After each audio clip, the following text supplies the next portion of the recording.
Tātou tāpua i atu i le atua. Le lei ona vi i atu i le alii, ma ia whai pēsenga i lau suafa le silisili e se. Ia tau atu le tae au lau alofa, ia tau atu fo i le pōlo wha maoni.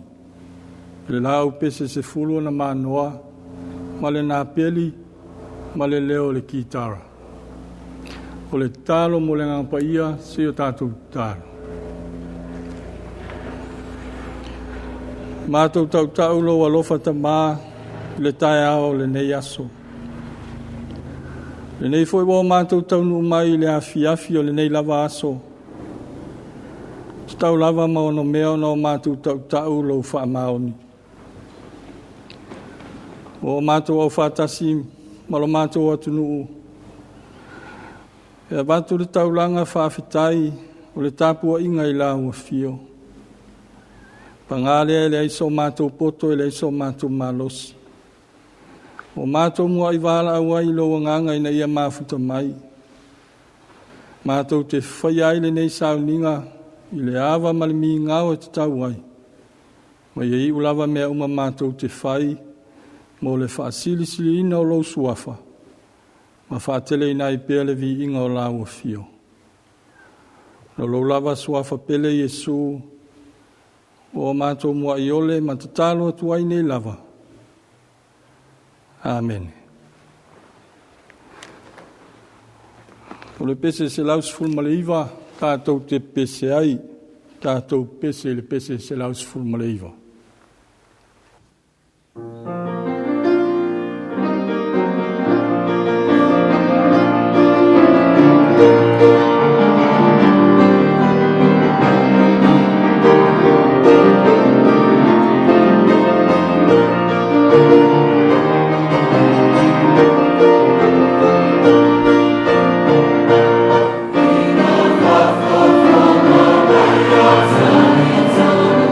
Yes.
O le faitauina o le tuspaia, tusfilifilia o le nei aso e peo na iai le whaasinonga le tusfaitau aso o le whakasa. Mo mai le whenga fau. Tusia Paulo le kālesia e Filipi lon matau pu mua. O whātonuina i tātou e whaitau ma le whaiupu e sfulma le lua e whaangata le toi whaiupu o le matau upu. Filipi lon matau pu mua. Whaitau ma le whaiupu e sfulma le lua e whaangata le whaiupu e tolu se fulu. O le au oto atu ma whaitau atu nā o ne nai whaiupu. Whaafonga mai e inisio a whionga pa ia alo tātou atua. Le au soe, o te manao iei loe o tou, o mea na o ia te a. Ua iu ina tupu ati li aile tala le lei. O lea ua whaali aile o nono tanga o nau keriso. I le whale uma o le au e leo a toa maisi mea uma. O le tote le foi o le au uso o le li o lo matua whātua tua o nono tanga. Ua ati li ai o na lātou whamalosi e tautala le upu ma le matau. O lea, o te oli ai lava, a wau o loa e iu lea mea i lo ulave ina, o na lau tau whaatonga, ma le soani mai o le anganga o Yesu Keriso. E tusa ma lo whanau na watu, ma lo wha ina ia o le mai se me tasi, ia o matua wha malosi wha peo na ufai e le au noa. E whapea fo i nei o na pō. Ina ia vi iai Keriso i lo utino i le ola po le oti. A wao uola wa ia Keriso lea, a o lo uoti o lo manuia lea. A whai o te ola le tino e fua mai le ngā luenga. A o te le loa po le whea mea o te filifilia. Tau ina ia tusala o tau a mio ma le tala le ia Keriso. Pe a whai o te alu atu ma whei loa i ma outou. Pe au te nofo ese. Ia o iloa pea sina tala i a te outou. O outou tu mau le anganga e tasi. Ma le manatu e tasi. O lo fi nau wha tasi mo le whātua tuanga o le tala le lei. A wāua fwai ina i a te outou o no Keriso. E le na o na ia whātua tua i a te ia. A ia whaati ngā ina fo i outou o nau ia. Ia whamanu ia te le maile tua. E ala le whai tauma, whanongolongo i nisio ana whionga pa ia. Tu maupe ia te ia lo na lava vi inga.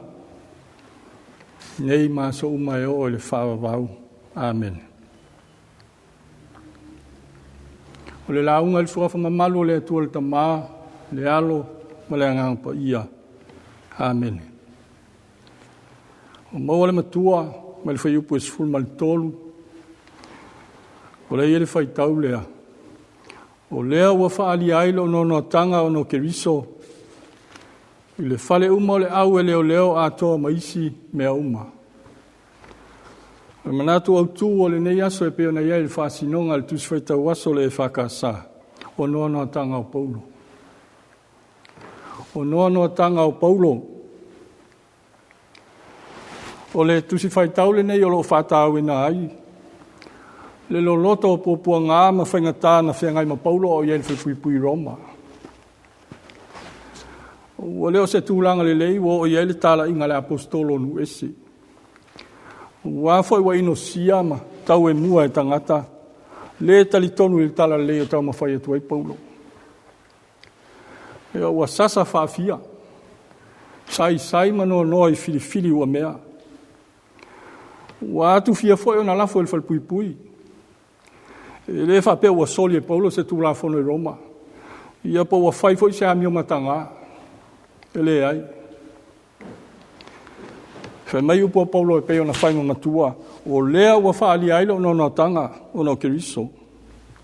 I le whale uma, o le au e leo a toa maisi mea uma. O keriso e mafu ai no tanga ma le whawhal pui no Paulo. O ala i le soifua o Paulo. O lele ua whaatalitali lauina o lona iunga. A o iai te tonu al whal pui pe ola, pe oti.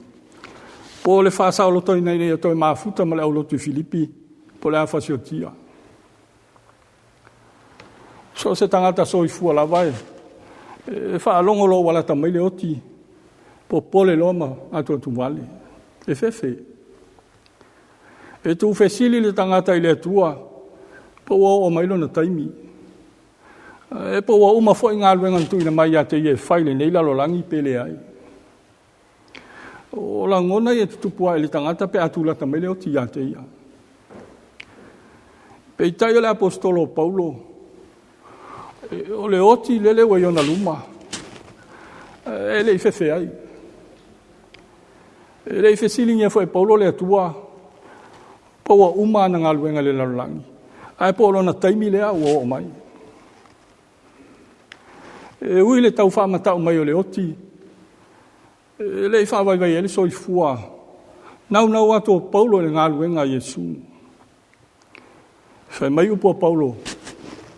A wao lo uola wai a keriso lea. A lo uoti o lo manuia lea. E lea whaina ia Paulo. Pe ola, pe oti. Ia whao ngā o ia mo keriso. Ti ngā o na sai tia ma popo ngā tia.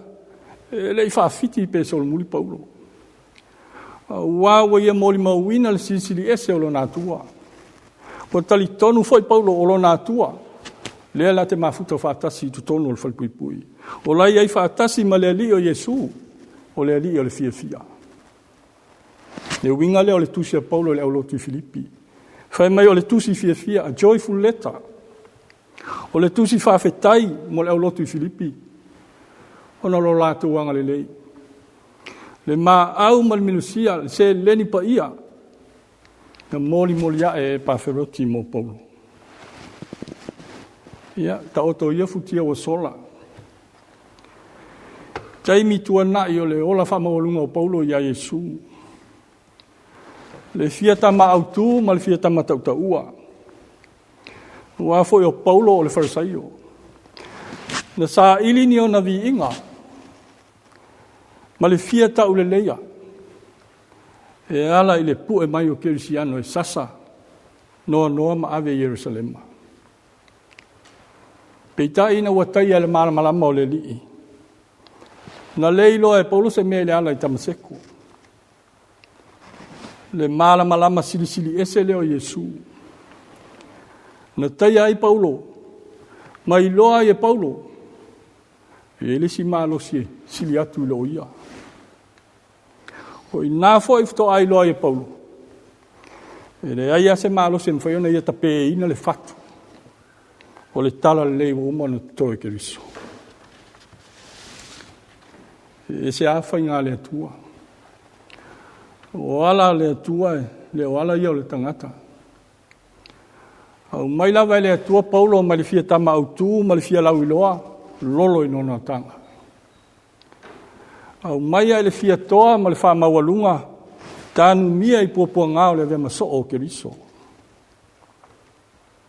ia nei tau pe mai la po le ale wingo ia mea ai po wa mau ele so i fu Paulo ma le o Paulo mo Yesu ma le tala ingo le tala le po wa fa le au ngalo nga patia lo fa to tia lo la ina ma lo timu ia lo sau tia ma lo pongia le tala le Yesu ai alo tau ti nga le ngalo pa ia le ai sa mo ai le ai o le tu mo muso le tala le nei fiafi o lo si sila fo fonga lo fa le tua o le pule au i mea uma o ia fo e ana le ngalwenga pa ia o tātou mao si ai o ia na te tau ia lo tau tinga o le alo no tia i fea i le o pongi sāle sila le tua fai mea fia fai mea oli tau ia e le tua lo tau tinga le mele le fia fai lo e Paulo le aulo tu Filipi o le fe au o le fia ma le oli le ale te leo tinga ma fengata e fea ngai ma le tangata ke visian a fai ma ua le fatu tua ia Yesu e maua ia le fia ma le oli e mai Paulo le fai upo e luas fu ma le iwa o wa fuaina ia te auto no keriso e le na ona ia fatu tua ia te ia fatinga ina foi auto ono ia le tala le o tala ia te Paulo le na o fatu tua le tala le te male pele pe ai mai maso sofa mai tinga ina pe tai ia le fa mo ola e ia le fia ma le oli to tonu po ponga wa Yesu la wa ia le ina ia mo iasa tinga ma fangata ma po ponga o ia le ola o ia na te au mai le ola nei o le ola atali o le ola la valea fa tasi mai e fa ma soi fu ono Yesu amen tatou te pese ile tua ile pese tolu se la uonu sfulu pese tatou te pese ai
tātou whamaulalo le atua le tāno, si tātou tāno.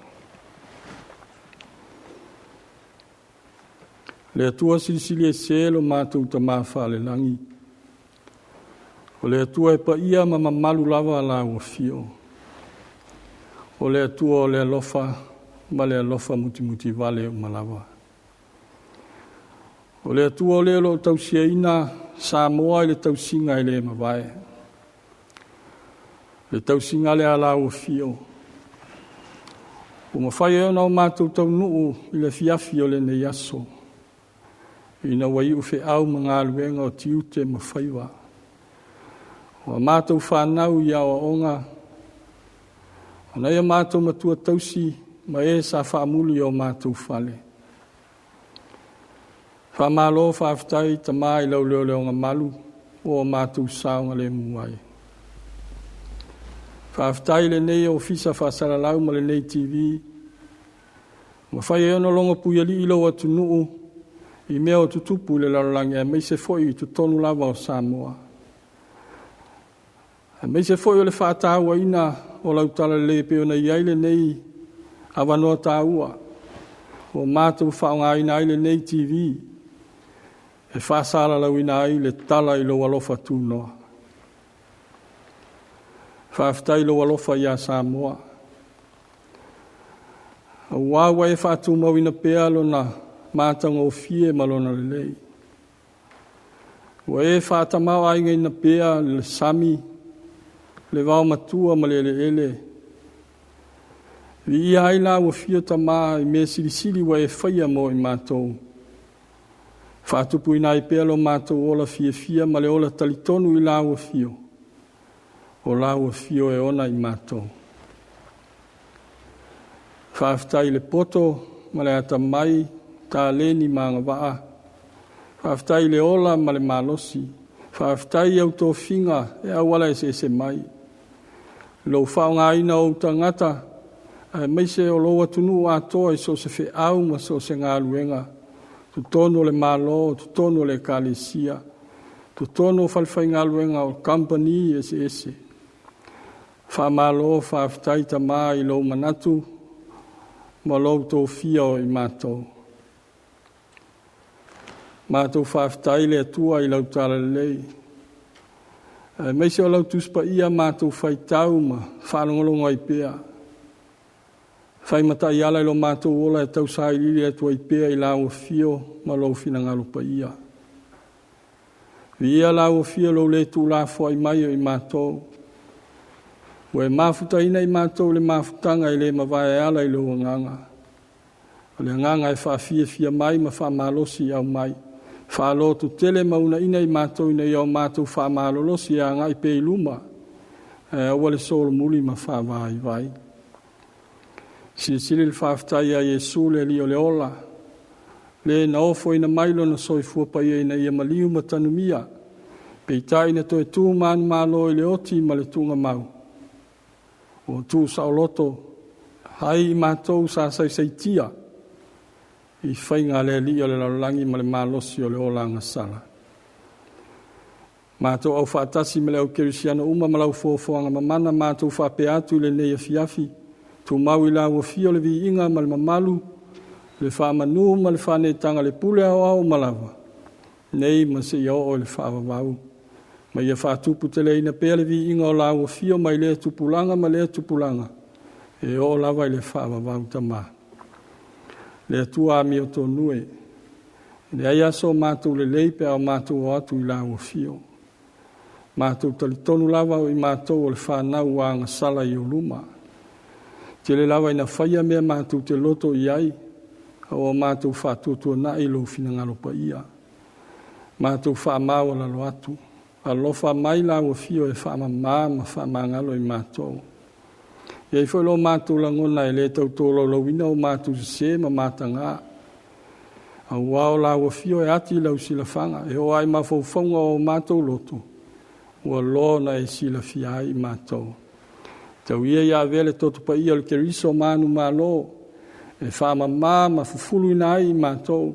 Mātou to e maua le mawhutanga mawhanawhana ma lau fio. O i mātou lava o lau whanau o whaamamaina. le atua tali mana oe. Mātou tālo mō lau whāmuianga i le nei afiafi i loa tunu. Tālo mō taitai o le atunu, le ao le mālo, malana masiofo. Le sui o fono sui tōwhia ma le whalitua i eilo alofa ma lau whāmuia. Whāmuia le taitai o le mālo, le palemia, le kāpeneta minista, ma sui minista o whaipule uma, i eilo alofa ma lau anga le lei. Whāmuia fo le taitai o le tua ngai ma la lātou tūpele. Tālo mō Samoa ma ana fuafuanga uma. Maise le anga i luma, i alofa le tua, i eilau whāmuia. Fuafuanga mo le manuia lau tele o tangata. Whātaunuina pēe lau anga le lei. Mātou manatua foi. Le nei ala leo, ma le nei TV, le pule ma le au whai ngāluenga o ngālulu ai. I e whāmuia la lātou tautua, ma le ngāluenga ua tōwhi ai lātou. Mātou tutalo mō e kāle sia kirisiana uma i ona taitai ma whaululunga i eilo alofa ma lau whāmuia. Lau au whai ngāluenga tōwhi. Tāla whauto i so se nuu ma so se lalawhanga. I eilo whāmuia mo i lātou uma. Mātou manatua kolisi whawhai whiau i tutono le Samo nei. Whāmuia i pule ma a inga whai aonga. Whanau tālo sia aloa tunu. Oe ua hao tau ina i fia whai mawā ma ipu o lau tala le lei. I eilo alofa ma lau whāmuia. Mātou manatua i lātou. O le ato tolo lātou malosi le tino. Oe o whātau tolia i a inga. Maota malawa po e fo o iai ai o sulu wha inga. Tau iei a vetonga whitinga whātau wa ali i mita mai tai fo mai. E au wala me ilo mana wha malo lomo i lātou. Mātou manatua i lātou wa. Maua i whānoa noanga o na wa motu sia mawhitanga le tino nei. Wha maise ma wha mawhana whana lo nganga. I lātou o iei tonu ai whali pui pui. Tau iei a vea whāsalanga i fulitua mai ei le leanga. Whāsanga atu i lau o fio ma lo fina ngalo pa ia. Mātou tālo le atua le tamā, le amatanga o le nei vai aso, a lofa lau o fio leo leo malutia le soifua o utangata, i lo lātou ulu fafo ma le tua e ulu fale mai. Mātou tālo mo le laulangi vesi ma lau whanau pōpua ngā tia, o i lava mo mia lau soasoani le nei vaenga o le afiafi, pa i atu i ai o a lofa. O nisi le atua o a mātou tālo. Whatasi ma le tele o tālo le leo i le loto le tangata la waia. Mātou ofo i nātu uma i lau fio. O lau lava fina ngalopa ia i a whaia, au a lava i o mātou loto. O na lau lava suafa pele Jesu o mātou to tālo tu wainei lava. Tu maumai pēi lunga o Samoa. Malunga le lalangi a toa, le manuia ma le file mua lau fio le atua le tamaa. Le alofa silisili ese o Jesu Keriso lo mātua li ma le whaola. Ma le mawhitanga le ma vae ma lau fio nganga pa ia. Le nei e fiafi ma so uma e o lava i le whawa vau. Amen.